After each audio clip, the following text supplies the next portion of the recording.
오늘 함께 나누실 말씀은 미련한 자를 만나지 말라, 미련한 자를 만나지 말라라는 말씀으로 하나님 말씀 증거하도록 하겠습니다. 오늘 본문 잠언 17장 7절부터 14절 말씀에서 하나님께서 이 미련한 자를 피해야 됨을, 그리고 그 미련한 자를 피하는 그 부분에 있어서 이게 얼마나 중요한 일인지에 대한 부분을 피하지 않으면 우리가 죽는 것과 진배 없다라는 형태로서 말씀을 해주시고 계십니다. 그래서 이 사실상 잠언이라는 것이 그 한 절 한 절이 의미를 다 다른 의미로 적용되는 경우가 많아요. 그래서 이 잠언을 설교할 때 단락을 나눈다라는 게 목회자들마다 다 다르고 이 책들마다 다 다르고 이게 굉장히 다양한 형태의 단락을 나눌 수 있는데, 오늘 특별히 이제 7절부터 14절의 말씀은 이 미련한 자에 대한 부분을 우리가 어떻게 바라볼 것이고 무엇이 미련한 건가. 물론 우리가 미련한 자 딱 하면은 하나님의 말씀에서 떠난 자가 가장 대전제에서 분명합니다. 근데 성도인 우리도 그 미련한 자리에 속해져 있는 것은 아닌가에 대한 부분을 한번 돌이켜 보면서 내가 미련한 자와 만나지 않을 뿐만 아니라 내가 미련한 자리에 속하지 않는 것까지 조심스럽게 바라봐야 됨을 오늘 한번 같이 말씀을 나누고자 합니다. 그래서 7절 보시면 지나친 말을 하는 것도 미련한 자에게 합당하지 아니하거든. 자, 이 지나친 말이다라고 말할 때, 이 지나치다라는 것은 무엇이든지 이게 칭찬에 대한 부분보다는 이것이 누군가를 헐뜯고 함부로 말하는 것에 대한 부분을 이야기하는 경우가 많습니다. 근데 무엇이든지 지나친 것은 옳지 않아요. 근데 더욱이 상대방에 대해서 분이 내고 화가 날 정도의 지나친 말을 말한다라고 보는 게 맞습니다. 이 본문에서는. 그래서 지나친 말을 하는 것은 미련한 자에게도 합당하지 아니하거든. 그러니까 미련한 자도요, 지나친 말을 자기가 너무 지나치게 말한다 했을 때 이게 뭔가 문제가 있구나, 내가 이거 좀 실수하는 것 같은데 라는 그런 느낌을 받을 수 있다는 겁니다. 세상 사람들도 막 이렇게 함부로 했다가 이 지나치게 내가 좀 너무 심했나 하는 말들을, 그 말이 됐든 그 태도가 됐든 거기서 딱 느껴지는 것처럼 당연히 우리 성도는요, 무엇이든지 지나친 방향까지 나가서는 안 된다라는 거예요. 지나친 방향으로 나가지 말아야 되고, 결국 지나친 방향으로 나가게 되면은 다툼이 되게 되어 있습니다. 그래서 이 7절에서 말하는 것이 지나친 말을 하는 것도 미련한 자에게 합당하지 아니하거든. 하물며, 그러니까 지나친 말보다 더 나쁜 말은 뭐라는 거예요? 하물며 거짓말을 얘기하는 거예요. 거짓말을 하는 자는 악한 혀가 하는 말에, 거짓말을 하는 자는 존귀한 자에게 합당하겠느냐. 우리가 존귀한 자일진데 지나친 것과 거짓말, 지나친 것도요, 누군가에 대한 부분에 있어서 이 사람이 요만큼 잘못을 했어요. 근데 이것을 더욱더 부풀려서 지나치게 비판할 수 있어요. 근데 지나치게 비판하다 보면은 항상 뭐가 보태집니까? 여러 가지 말들이 보태지게 돼 있어요. 했던 것보다 더 부풀려지게 돼 있어요. 사건 자체를 부풀리진 않는다 할지라도 상황에 따르는 감정선 자체를 부풀리게 할 수 있어요. 그냥 충분히 저 사람이 저럴 수 있었겠다라고 넘어갈 수 있는 부분도 다른 사람들을 선동해서 도저히 그럴 수 없는 모습으로 그것을 부풀려 버릴 수가 있어요. 충분히 이 세상에서 일어나고 있는 많은 흔한 일인데도 불구하고 이런 일은 절대 있을 수 없는 것처럼 부풀려서 그 한 사람 혹은 어떠한 대상에 대해서 완전히 악한 존재로 부풀려서 그것을 몰아갈 수가 있어요. 그걸 우리는 선동이라고 하죠. 그런 식으로 몰아갈 때 그건 지나친 말이거든요. 근데 그 지나친 말은 반드시 뭐가 동반됩니까? 이 거짓이 동반돼요. 반드시 거짓이 동반되게 되어 있습니다.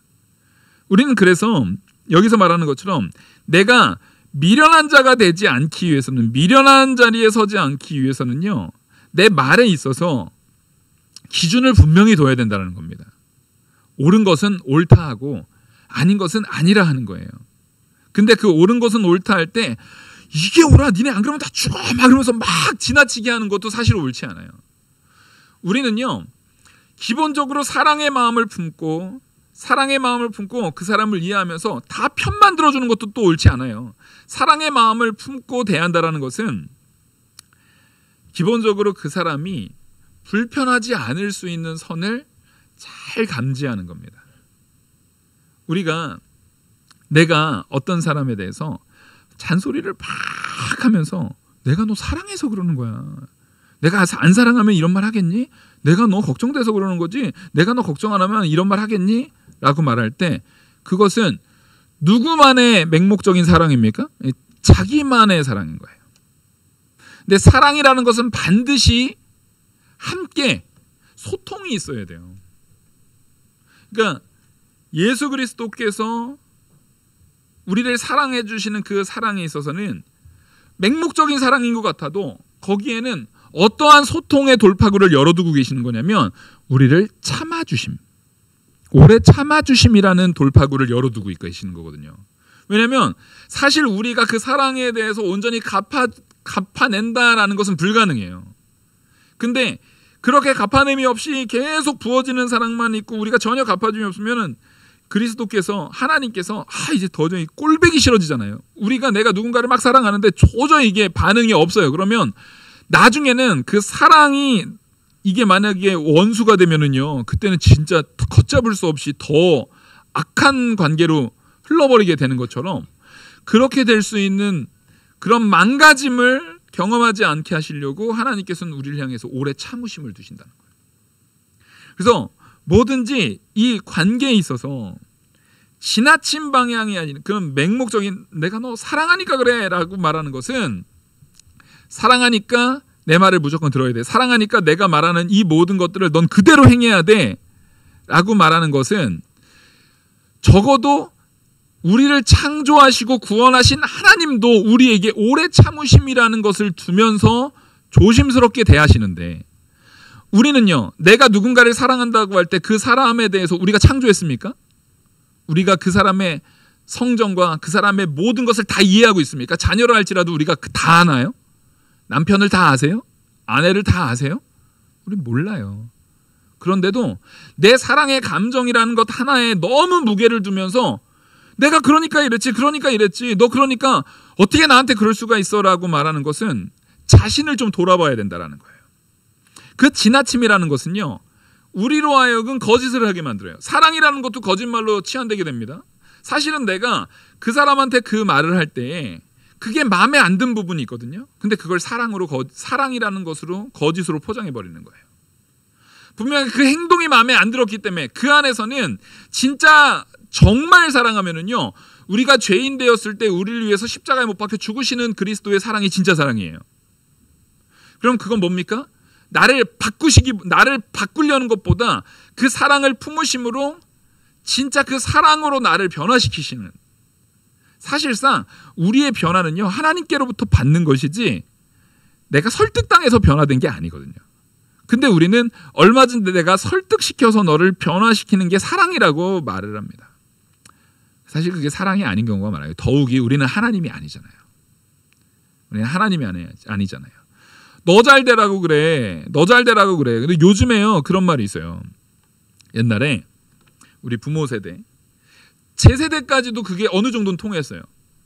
그러니까 부모님들이 너 공부 열심히 해가지고 좋은 대학 가면은 직장 잘 들어가서 잘 먹고 잘 살 수 있다가 저 때까지는 변명의 여지가 없는 것 같아요. 제가 79년생인데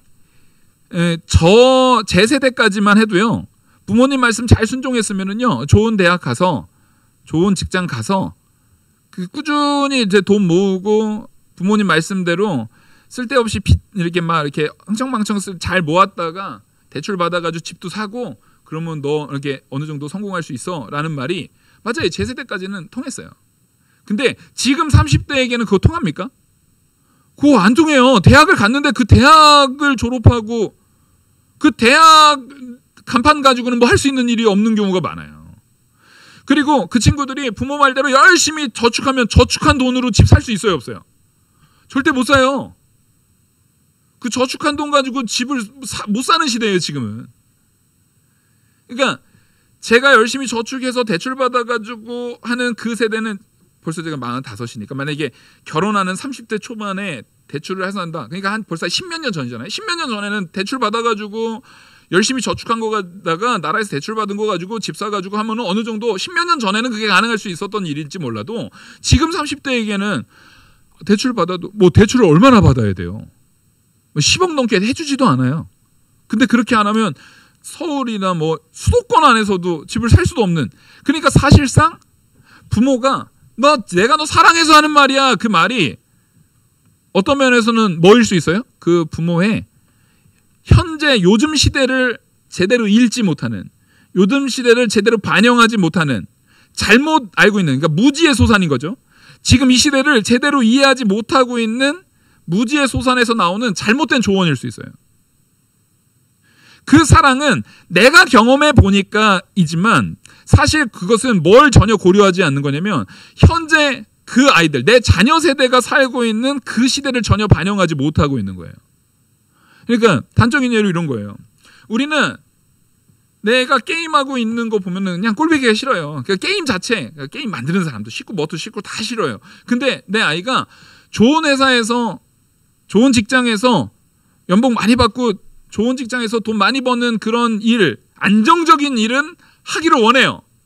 그러면 요즘에 세계에 예를 들어서 로블록스라는 그런 게임 회사가 있어요. 그럼 그 회사에 우리 아이가 그 회사에 취직을 한다. 그러면 게임 회사니까 싫으세요? 되게 좋은 거예요. 네이버보다 지금 그 로블록스가 어느 정도 규모인지 제가 잘 모르겠지만 웬만한 한국에 있는 대기업보다 거기가 더 이 자산 가치가 높을 수도 있어요. 그런 것처럼 우리는 사실상 잘 모른다니까요.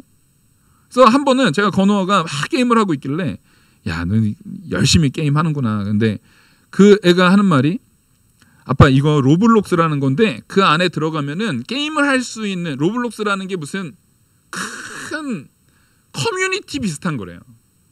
게임 캐릭터 같은 애들이 커뮤니티로 막 이렇게 있어요. 옛날에 싸이월드 같은 뭐 그런 비슷한 거예요. 그거보다 훨씬 더 진보된 그런 개념이죠. 근데 거기에 누가 만들어 놓은 거기에 안에 들어가면 게임을 할 수 있는 거예요. 그 게임을 할 수 있는 거예요. 근데 그 사람은 그 로블록스라는 그 생태계 안에 그 게임을 만들어 가지고 사람들이 들어와서 접속하면은 그 게임을 할 수 있도록 게임을 설계해 놓은 사람이에요. 그러니까 그 사람은 그 로블록스 게임을 하면서 그 게임 안에서 자기가 게임을 또 만든 거예요. 만들어서 사람들이 거기에 접속할 때마다 그 사람은 매 해마다 수천억에 달하는 수익을 창출하고 있어요. 그러니까 게임을 좋아하는 사람이니까 거기 안에서 게임을 만들었겠죠. 그 안에 주어지는 환경 안에서 그걸 만들었겠죠, 그거를. 근데 우리는 거기에다가 네가 게임만 하고 막 그러면서 그러면 네가 인생 망한다라고 말할 때 적어도 그 경우에는 이게 적용이 됩니까, 안 됩니까? 적용이 안 돼요. 생각보다 우리는 사실 이걸 알아야 돼요. 나는 뭘 잘 몰라요. 사실 나는 뭘 잘 몰라요.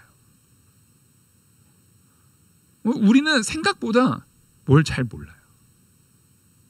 그러니까 지금 생각해 보면 옛날에 저희 교회 동생애가 형 비트코인이라는 게 있어. 그래서 내가 컴퓨터 하는데 뭐 이렇게 해가지고 주변에 누가 이렇게 줬대요.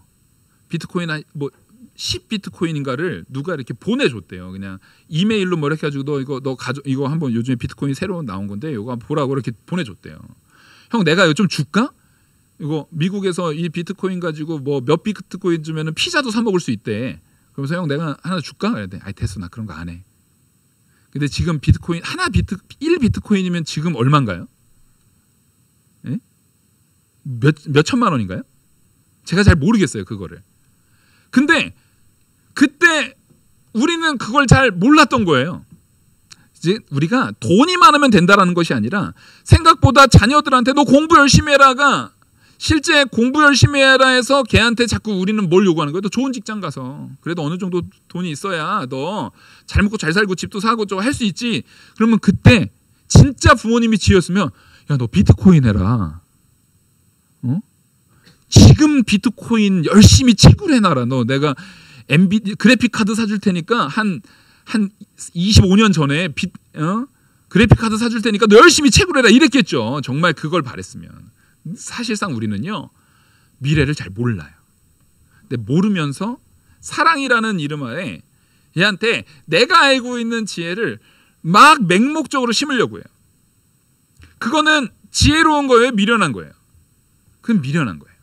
근데 이게 자, 요 얘기라는 것은 제가 지금 부모가 가지고 있는 생각을 이 아이한테 심으려고 하는 미련한 예를 든 거예요. 지금 그냥 단지 돈이다, 잘 먹고 잘 사는 부분에 있어서는 우리는 생각보다 그걸 알지 못한다니까요. 근데 여기에서 이 맹목적인 것 같아 보이는 그것을 이 아이에게 심는 이 행동이 옛날에 저희 할머니가 저한테 했던 것부터 아버지 어머니가 했던 것부터 이후로도 제 자손 제 손자 그 증손자까지 이어져도 전혀 변화되지 않는 의미의 이 조언이 있어요. 절대 미련해지지 않는 조언이 있단 말이에요. 아무리 해도 지나치지 않는 조언이 있어요. 그러니까 지나치다라는 것은 기본적으로 뭐에서 떠나 있는 거냐면 하나님의 진리에서 떠나 있을 때는 그게 지나치게 되는 거예요. 자, 예를 들어서 예수님이 우리를 위해서 내 죄를 위해서 십자가에 못 박혀 죽으시는 사건, 그 사건을 안 믿는 사람들이 볼 적에는 지나쳐 보여요? 안 지나쳐 보여요? 지나쳐 보여요. 아니 죄인이라며 저 사람들 원수라며. 근데 왜 죽어? 그 원수들 위해서 왜 죽어? 그 너무 지나친 행동 같아요. 왜 그렇게까지 해? 왜 그렇게까지 그들을 사랑해? 그 너무 지나쳐 보여요. 그러니까 여기에서 우리가 분명히 알아야 되는 것은 잠언은 큰 틀에서 진리를 추구하지만 잠언에서는 일상생활 속에서의 진리도 보여줘요. 그래서 이것은 뭐냐면 기본적으로 내가 악의 자리에 있을 때 내 마음이 온전한 진리 안에 있지 않을 때에 나타나는 말들이 지나침이에요. 내가 미련한 모습 가운데 있을 때 나는 지나치게 나올 수 있는데 내 안에 뭐로 가득하면은요? 그리스도의 은혜와 사랑으로 참된 진리로 가득하면 성령의 인도로 그대로 순종하는 모습이 가득하면 그 모습을 하면 할수록 그게 지나침이 없어요. 그래서 우리는 먼저는 내가 앞서 우리 7장에서 얘기했던 것처럼 슬기로운 종이 되기를 간절히 바라야 돼요. 7장 2절에서 말했던 그 강조점이 연결되어지는 거예요. 우리가 먼저 슬기로운 종이 되면 슬기로운 종으로 하나님의 지혜와 그 지혜에 근거한 근면함을 가지고 열심히 살아가는 데에는 지나침이 있어요, 없어요? 거기엔 지나침이 없어요. 근데 내가 어떤 마음으로 빠져버리면은요, 그 슬기로움에서 빠져버리면 그 슬기로움에서 빠져버리는 그래도 돈도 있어야 되고 맞아요, 돈이 있어야 돼요. 근데 그것은 딱 어느 정도 선이어야 되냐면 내 신앙생활에 있어서 방해되지 않는 선이어야 돼요. 내가 만약에 한 10억대 자산가가 됐을 때는 하나님의 은혜에 감사하면서 열심히 자녀들 이렇게 양육하는 데에 온전히 짝 쓰고 교회에다가 정말 헌신하는 일에 어느 정도 자산이 되니까 시간도 할애해가지고 교회에 헌신하는 일에 더 열심히 했던 사람이 100억대 자산가가 되니까 너무 돈이 많으니까 10억대일 때는 생각지도 못했던 할 수 있는 것들이 많아요, 안 많아요? 많아요. 그러니까 생각보다 자꾸만 시간을 엉뚱한 데 쓰는 거예요. 그러면 그 사람한테는 어디까지가 복이었던 거예요? 10억대까지가 복이었던 거예요. 100억대는 그 사람한테 복이 아니에요. 그 사람한테 저주예요. 그거는 너무 부해지니까 그 사람한테 저주인 거예요. 또 어떤 사람한테는 가난이 그럴 수 있어요. 내가 가난한데 그래도 내가 월세집 지하 단칸방에서 사는데 끼니는 안 굶는 정도로 살고 있을 때는 그래, 하나님께서 내가 하나님한테 의지하고 했는데 그마저도 불가능해서 길로 나앉은 경우에 실제 신앙을 버리는 사람들이 있거든요. 도저히 너무 가난해서 도저히 그걸 견딜 수 없는 상황에서 믿음을 버려버리는 사람들이 생길 수 있거든요. 그러면 그 가난도 그 사람한테 복이 아닌 거예요. 우리는 너 가난 오히려 부자가 나쁜 거고 가난한 게 좋은 거다, 그거 아니에요. 너무 부하게도 너무 가난하게도 않는 것이 우리한테 복인 거예요. 그래서 사람은요, 어느 게 나한테 더 복된 상황인지 실제 나는 잘 몰라요. 그래서 우리는 자꾸만 끊임없이 하나님의 지혜를 구하고 하나님의 지혜에 따라서 근면하게 순종함을 통해서 하나님 앞에 슬기로운 종으로 나의 위치를 찾아가는 존재들이에요. 그래서 그러려면 우리는 적어도 내가 모른다라는 그 인식, 내가 모든 걸 다 몰라. 그러면 기본적으로 그 사람의 마음의 상태는 겸손해지게 돼 있는 거예요.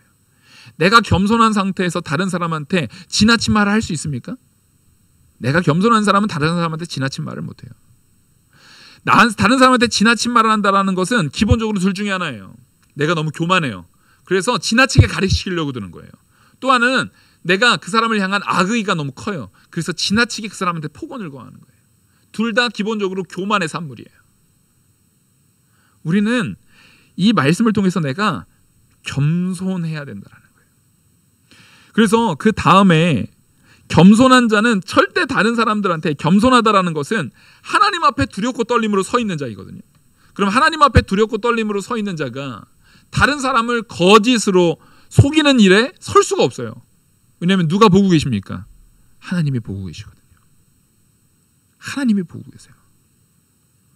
그래서 우리는 요 맥락에서 이 8절을 좀 해석했으면 좋겠어요. 슬기로운 종이라는 맥락에서 8절을 봐야 되는데, 8절이 사람들이 이게 무슨 소리야? 이게 맞아? 이거 이상한 말 아니야? 라고 생각할 정도의 오류에 빠질 수 있는 좀 어려운 말이긴 해요. 왜냐하면 8절 우리 같이 한번 읽어보겠습니다. 시작. 뇌물은 그 임자가 보기에 보석 같은즉 그가 어디로 향하든지 형통하게 하느니라. 뇌물 좀 바르란 얘기예요? 야, 적절하게 뇌물 좀 너 발라서 너 형통하게 되는 거야. 여기서 이 뇌물은이라는 게 그 임자라는 것은 우리는 잘 알아야 돼요. 뇌물의 임자는 받는 사람일까요? 주는 사람일까요? 이거 뇌물의 임자는 주는 사람이에요. 여기에서 말하는 뇌물의 임자는요, 뇌물을 주는 사람의 입장에서 말하는 거예요. 주는 사람의 입장에서. 실제 성경 안에서 이 뇌물 자체가 그러면 성경은 뇌물을 좋은 거라고 말하네. 그러니까 성경을 요거 하나만 보면 안 돼요. 성경을 제일 잘못 보는 게 딱 펴서 뇌물 좋은 거야. 성경도 뇌물 주는 게 좋은 거라고 했어. 그 형통하는 길이라고 했어. 내가 뇌물 좀 주고 해야 돼. 그렇게 보면 안 되고, 성경은요 뇌물이 좋은 거라고 말하는 부분이 일부 있어요. 뇌물의 좋은 효과, 뇌물로 인해서 긍정적인 효과가 나타난다는 부분을 말하는 요소가 일부 있어요. 근데 그거보다 훨씬 압도적으로 많게 뇌물은 뭐라고 말하고 있어요? 악한 거다라고 말하고 있어요. 그걸 우리는 분명히 분별을 해야 되고 구별을 해야 돼요. 당장에 오늘 본문에서 이 8절에서는 뇌물이 긍정적인 것처럼 말했지만 정작 같은 17절의 23절을 보시겠습니다. 23절을 보시면은 악인은 사람의 품에서 뇌물을 받고 재판을 굽게 하느니라. 자, 뇌물을 통해서 재판을 굽게 해요. 이 사람이 선인이래요, 악인이래요? 악인이래요. 이거 뇌물이 나쁜 거라고 지금 말하는 거예요. 근데 이게 지금 뭐가 다르냐면 앞서 8절에서 말했던 뇌물은 주는 사람의 입장에서 말한 거고, 요 8절에서 23절에서 말하는 뇌물은요, 받는 사람이 이것을 통해서 악한 요구에 대해서 순응하는 경우. 그러니까 뇌물에 있어서 기본적으로 뇌물이 악한 부분에 있어서는 받는 사람이 그 뇌물에 대한 의도에 있어서 그 악한 의도에 휘둘려지면 그것이 더 악한 것이다라는 것을 성경은 많이 말해요. 그래서 기본적으로 성경에서 구분을 지어야 되는 게, 뇌물 자체가 절대 성경에서는 좋은 거라고 말합니까? 안 말합니까? 좋은 거라고 말하지 않아요. 여기에서도 뇌물을 통해서 사람의 마음을 부드럽게 만들 수 있다라는 면은 어느 정도 말해주고 있어요. 부드럽게 할 수 있다. 그러면은 우리가 성경을 보면 오히려 성경 자체는 다시 말씀드리지만 뇌물이 좋은 거다 나쁜 거다? 나쁜 거다라고 말합니다. 출애굽기 보시면은요, 너는 뇌물을 받지 말라. 뇌물은 밝은 자의 눈을 어둡게 하고 의로운 자의 말을 굽게 하느니라. 아까 오늘 17장 23절에서 나오는 말과 사실상 같은 말이죠.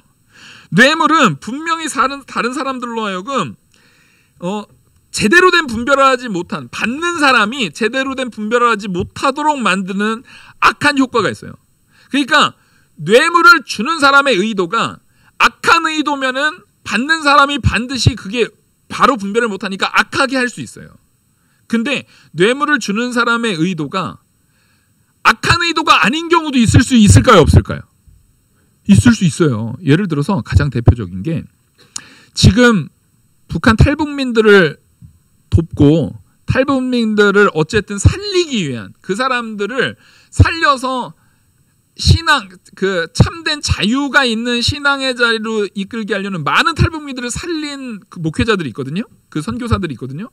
그분들은 열심히 뇌물 줘요, 안 줘요? 그 공산당원들이라든가 그 중국의 그 공안이라든가 북한의 그 공산당원들이나 그 사람들한테 계속 뇌물을 줘야 돼요. 그렇지 않으면 그 사람들을 절대 빼낼 수가 없대요. 이거의 가장 대표적인 사례가 뭐냐면은요. 그 옛날에 독일 유태인들 그 수천 명의 독일에서 유태인들을 살렸던 쉰들러 리스트. 그 쉰들러라는 사람이 거의 자기 전 재산에 가까운 돈을요. 뇌물로 그 사람들한테 해가지고 유태인들을 살려냈어요.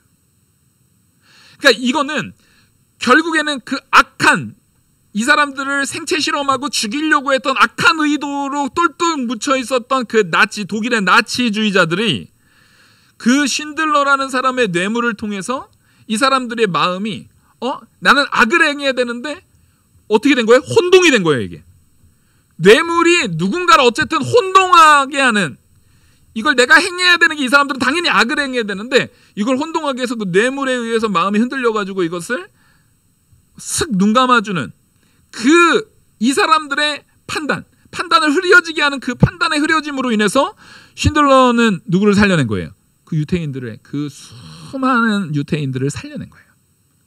그러니까 지금 이건 성경은요, 이 뇌물을 주는 자의 입장과 받는 자의 입장에 대한 부분을 말한 겁니다. 근데 주는 자 자체가, 만약에 뇌물을 주는 자 자체가 의도가 누굴 살리려는 의도가 아니라 주는 자 자체가 재판을 굽게 해서 내가 이익을 얻고자 하는 의도로 했으면은 반드시 그 뇌물의 결과는 악하게 가겠죠. 뇌물을 받는 사람도 그것에 대해서 악하게 되겠죠. 그러니까 성경은요, 계속 누구를 조심하게 하냐면 뇌물을 받는 사람에게 너 그거 악이다.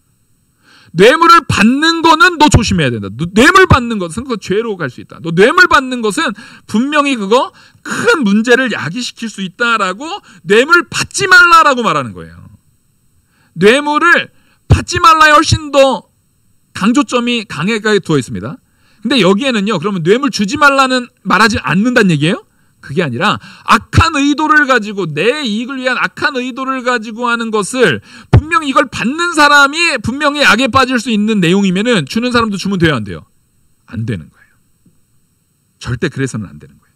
그래서 지금 오늘 본문처럼 또 우리 잠언 21장 한번 보시면, 잠언 21장 14절 제가 봉독해 드리겠습니다. 잠언 21장 14절. 은밀한 선물은 노를 쉬게 하고 품 안의 뇌물은 맹렬한 분을 그치게 하느니라. 자, 이게 결국에는 은밀한 선물이나 이 뇌물이 맹렬한 분, 노를 그치게 하는 요소가 있다라는 것을 여기서도 말해요. 그러니까 주는 입장에서 누군가의 화를 좀 누그러뜨리기 위해서, 누군가의 맹렬한 분을 좀 누그러뜨리기 위해서 실제 국가와 국가 사이에 뭔가 문제가 생겼을 때 그 피지배국, 더 약한 나라에서 자기를 지배하거나 자기를 죽일 수 있는 그 나라에다가 조공을 바쳐요, 안 바쳐요? 네, 바쳐요. 지금 하나님도 네가 형벌로 받는 그 자리에 있을 때에 이스라엘로 하여금 느부갓네살 왕, 이제 바벨론이라든가 여기에다가 순응하라고 해요, 안 해요? 순응하라고 하거든요. 또 우리가 여기에서 알 수 있는 부분이 뭐냐면, 야곱도 에서를 만나러 가기 전에 앞서 자기가 제일 마지막에 가고 이 에서를 누그러뜨리게 하기 위해서 앞에다 뭘 계속 보내요? 네, 뇌물을 계속 보내요. 잔뜩 보내요. 그랬더니 실제 그 형의 마음이 좀 누그러져 있다가 나중에 이 결정타, 야곱이 너무 볼품이 없어요. 막 환도뼈도 위골돼가지고 애가 거의 죽을 지경이니까 마음이 확 풀어져요. 이런 것처럼 이 뇌물의 그런 부분, 주는 사람의 입장에서 그것을 화를 누그러뜨리고 무언가 분을 조정할 수 있는 형태로 사용될 수 있지만 이것을 어떻게 쓸 수 있는 거예요? 미련하게 쓸 수 있는 거예요. 그러니까 뭐냐면 우리는 내가 속해 있는 집단이요, 맨날 악만 가리키고 미련한 것만 가리키고 죄만 가리키고 하나님과 떠나 있는 자리에 내가 속해 있으면 그 사람은 어떤 사람 되는 거예요? 미련한 자 되는 거예요. 맹모삼천지교라는 말은 참 옳은 말이에요. 내가 취미가, 내가 속해 있는 공간이, 내가 항상 접하는 사람이 내가 누군가를 만나고 누구와 함께 하느냐에 따라서 그 사람의 사고방식이라든가 그 사람의 행동이라든가 그 사람의 말을 쓰는 단어의 표현이라든가 이런 것들이 달라지게 돼 있어요. 그러니까 우리 성도는요, 마땅히 어느 자리에 있어야 됩니까? 네, 하나님의 말씀의 본이 되는 그 자리에 있어야 돼요. 예배 자리에 있어야 돼요. 그러니까 이 신앙 안에 있으면 뇌물에 대한 부분도 지금 이렇게 분별해서 알려주는 것을 들을 수 있지만, 그냥 세상에 여러분들이 딱 이 신앙, 오늘 요 말씀이 아닌 그냥 세상에만 딱 있었으면 머릿속에 있는 뇌물은 딱 뭐예요? 아, 뇌물, 그거 잘만 이용하면 내가 성공할 수 있는 거야. 그거 잘 이용해서 내가 이익을 보기 위해서 무언가를 바꿔낼 수 있는 하나의 장치, 요렇게만 본다면 그 사람 마음가짐 속에서 있는 뇌물은 절대 그 신들러 같은 사람처럼 쓸 수 없죠. 그 사람은 사실상 이 뇌물이 자기 자신한테 유익이 돼야 안 돼요. 뇌물을 주면서 자기 목숨 걸어야 되는 거예요. 그걸 주면서 자기 목숨 걸어야 되는 거예요. 근데 내 목숨 걸고 내 돈을 다 쓴다 할지라도 누구를 살리겠다는 거예요? 그 사람들을 살리겠다라는 거예요. 그래서 우리는 이 내용 속에서 절대 받는 자가 되면 안 될 뿐만 아니라 뇌물을 받는 자가 되시면 안 되는 겁니다. 그러니까 뇌물의 의도가 악한 것일 때 절대 받는 자가, 선한 것일 때도 받는 자가 되지 마세요. 안 받고도 얼마든지 그 선한 일에 함께 순종해 주는 사람이 되시면 돼요. 받는 자가 되시면 안 돼요.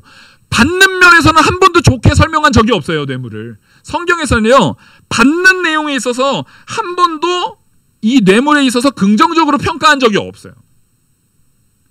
긍정적으로 평가한 적이 없어요. 그러니까 우린 절대 받는 자가 되면 안 되고, 주는 뇌물을 신들러 같이 쓰는 부분에 있어서는 얼마든지 그런 일이, 이 돈이라는 것을 통해서 사람을 살릴 수 있다면 그게 제일 귀한 거예요. 그렇게 쓰임받을 수 있다면 좋은 거지만 내 이익을 위해서 뇌물을 쓰는 일로 가선 됩니까? 안 됩니까? 안 된다라는 거예요. 절대 안 된다라는 거예요. 그래서 요것 자체가 뭐냐면, 사람이 똑같은 내용을 가지고도 뭐에 빠질 수도 있고 어느 자리에 처할 수도 있다는 거예요. 미련한 자리에 놓여질 수도 있고 슬기로운 자리에 놓여질 수도 있다. 요걸 우리가 알아야 된다는 거예요. 그 뒤에 내용은 요 기준을 가지고 우리가 분별할 수 있어야 된다는 거예요. 그래서 9절, 허물을 덮어주는 자는 사랑을 구하는 자요, 그것을 거듭말하는 자는 친한 벗을 이간하는 자니라. 자, 우리가 슬기로운 자면 하나님의 지혜 가운데 허물을 덮어줘야 된다라는 것을 우리는 말씀을 통해서 배우잖아요. 기본적으로 허물을 덮는 거라는 것은 하나님을 사랑하니까 하나님 말씀에 순종하느라고 허물을 덮으려고 해요. 근데 또 그것을 바로 사람을 사랑하기에 이 사람의 허물을 덮어주려고 하는 두 가지가 같이 합력해서 선을 이루는 거예요. 근데 그 허물 가지고 계속 말하고 댕겨요. 계속 거듭말해요. 야, 걔 그랬었잖아. 걔 그랬었잖아. 그 사람 그랬었어. 그 사람 그랬었어. 하면은 그것은 뭘 얘기하는 거예요? 친한 벗을 이간하는 거예요. 그게 미련한 짓이라는 거예요. 하나님이 기뻐하시지 않는 그 자리에 빠지지 말라는 거예요. 뭘 선택할 수 있어요? 우리가 선택할 때 나는 그 사람 위에서 말한 거야. 그게 위한 게 아니라고요. 그리고 10절, 한마디 말로 청명한 자에게 충고하는 것이, 자, 말의 충고가 대상도 가려가면서 해야 되는 거예요. 여러분, 이 사람이 정말 슬기롭고 지혜롭고 청명한 자면은요, 말로 충고해 주십시오. 근데요, 그 상대방이요, 나와 관계가 일단 안 좋고, 그 사람이 그렇게 믿음 안에 온전히 서지 못했고, 그 사람이 그렇게 총명한 자가 인지 아닌지 잘 모르겠다 싶으면 얘기하지 마세요. 그게 유익이 안 돼요. 근데 총명한 자, 정말 총명하고 지혜롭고 참 이거 귀하게 쓰임받을 수 있는 그런 존재일 때는요, 얘기를 해주는 거예요. 그 사람한테는 말을 해주는 거예요. 그러면 그렇게 말하는 것이 얼마나 큰 효과를 나타내면요, 매 100대로 미련한 자를 때리는 것보다 더욱 깊이 박혀요. 그게 총명한 자는 말 한마디만 들으면 그걸 깊이 새겨요. 이 얘기는 무슨 얘기냐면 내 주변에 총명한 자가 누가 있나 봐서 내가 얘기해 줘야지 이 말입니까? 아니에요. 누가 총명한 자 되라는 거예요. 내가 총명한 자 되라는 거예요. 그래서 내가 그 사람이 돼서 누군가의 말을 맞기 전에 깊이 새기라는 거예요. 내가 총명한 자가 되면 누구의 말을 제일 깊이 새겨야겠어요? 성경 말씀이죠. 내가 총명한 자가 돼서요, 성경 말씀을 가장 깊이 새기라는 의미예요. 자, 누가 총명한 자가 돼야 됩니까? 내가요. 누구 말을, 하나님 말씀을 내가 총명한 자 돼서 깊이 새기라는 것입니다. 미련한 자가 돼가지고 아주 맞아가지고 100대 넘게 맞아가지고 하나님 잘못했어요. 그만해주세요. 이런 자리까지 가지 말고 총명한 자 되시라는 거예요. 그 말 하나에도 깊이 새기는 자. 그래서 11절, 악한 자는 반역만 힘쓰나니 그러므로 그에게 잔인한 사자가 보냄을 받으리라. 차라리 새끼 빼앗긴 암콤을 만날지언정 미련한 일을 행하는 미련한 자를 만나지 말 것이니라. 이게 무슨 얘기냐면 앞에 악한 자는 반역만 하거든요. 그 반역하면은요, 반드시 나보다 더 높으신, 나보다 더 크신 이가 있다라는 걸 기억해야 돼요. 그러니까 그 반역의 자리엔 반드시 뭐가 있어요? 심판이 있어요. 그러니까 미련한 자는 그런 거 생각 안 하고 막 자기 마음대로 미련하게 행하는데, 그 미련한 자와 함께 있으면은요, 차라리 새끼를 잃어버린 암콤이 가장 잔인하거든요. 가장 분노에 차 있어요. 새끼를 빼앗긴 암콤은 그 대상자, 그 새끼를 빼앗아간 대상자, 혹은 그 주변에 보이는 모든 사람, 의심되는 모든 존재를 어떻게 합니까? 찢어버립니다. 네. 암콤은 다 찢어버려요. 지금 이게 얼마나 두려운 짓인지를 알아야 된다는 거예요. 악인과 함께하는 거. 그래서 성경에는 악인과 멍에를 함께하지 말라는 거예요. 여러분, 악인이라는 건요, 하나님을 알지 못하는 자예요. 하나님께로 떠나는 자. 나로 하여금 하나님께로부터 멀어지게 하려는 그 모든 요소들을 우리는 경계해야 돼요. 나로부터 하나님께로부터 떨어지게, 하나님을 믿는 신앙생활에 있어서 점점 멀어지게 하는, 그래서 관계에 있어서요, 내가 누군가를 만나는데, 내가 누군가와 친하는데 그 사람을 만나면 만날수록 신앙생활에서 멀어지잖아요. 당장 끊으십시오. 그런 사람이 있어요. 내가 누군가와 친해지면 친해질수록 신앙생활이라든가 믿음생활이라든가 하나님의 말씀의 교훈에서 멀어지게 하는 자가 있어요. 정말 나를 괴롭게 하는 자가 있어요. 그러면 그 사람과 끊어야 되는 거예요.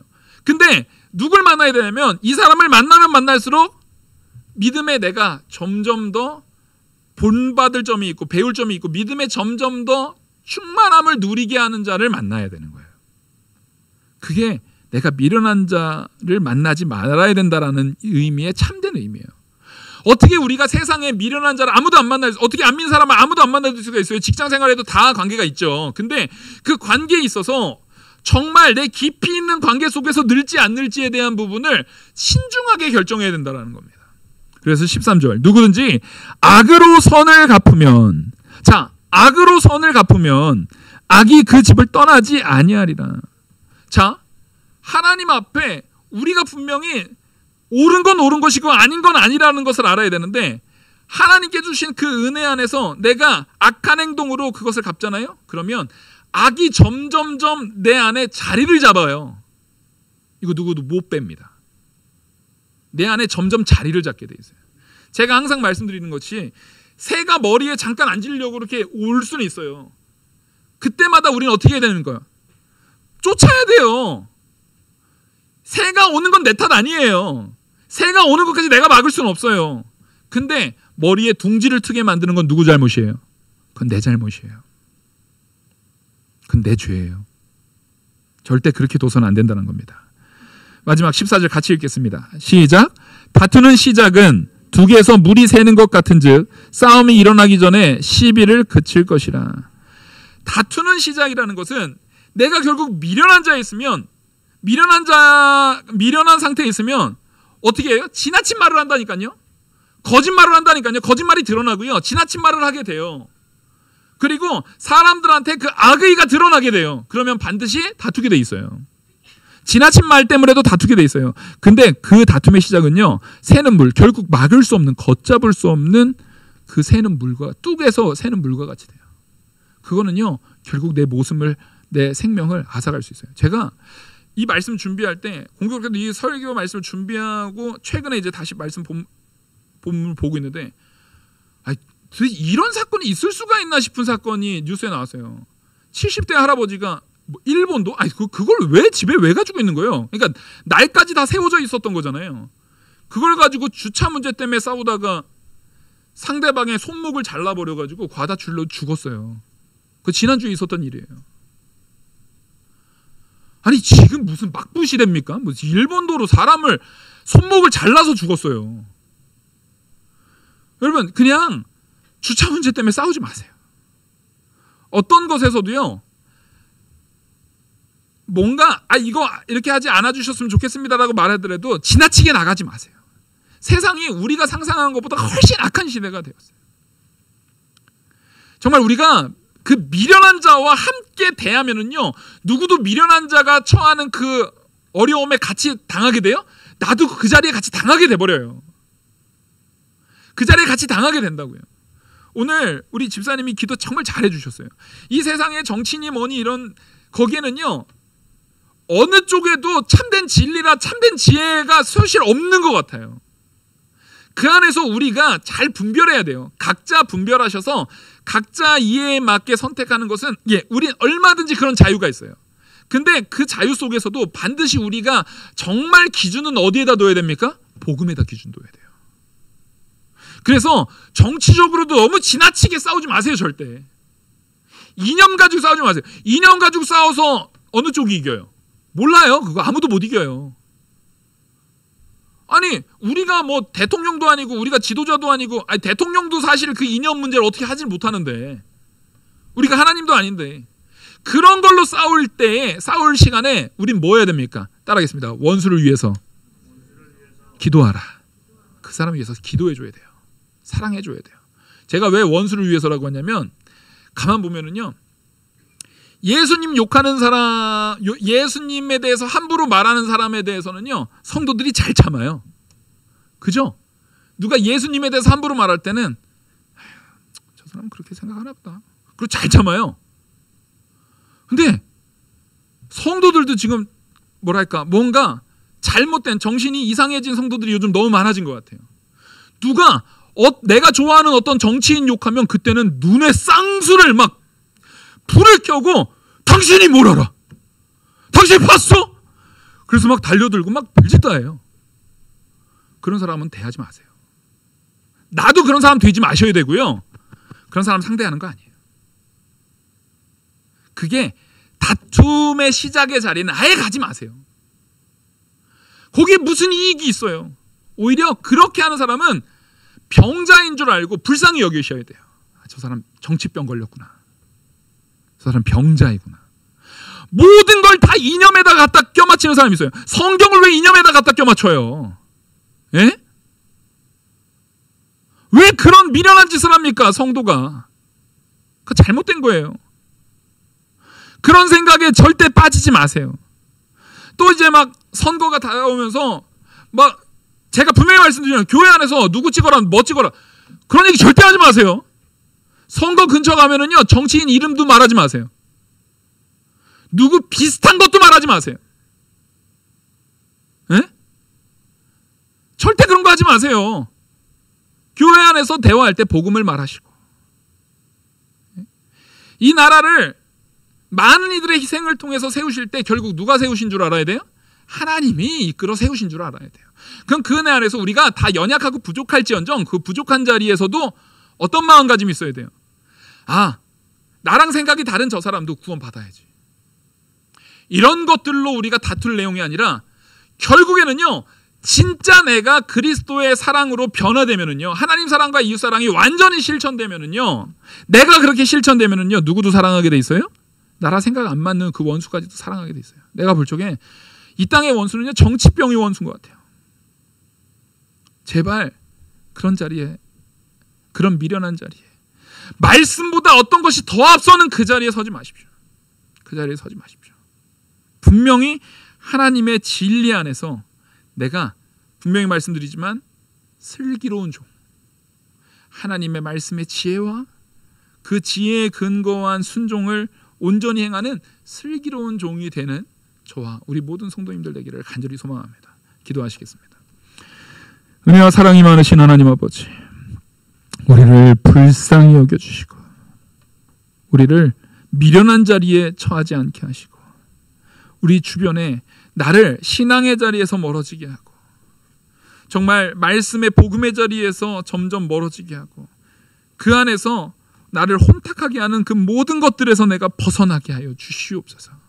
이 모든 말씀 살아계신 우리 주 예수 그리스도의 이름으로 기도 올리옵나이다. 아멘.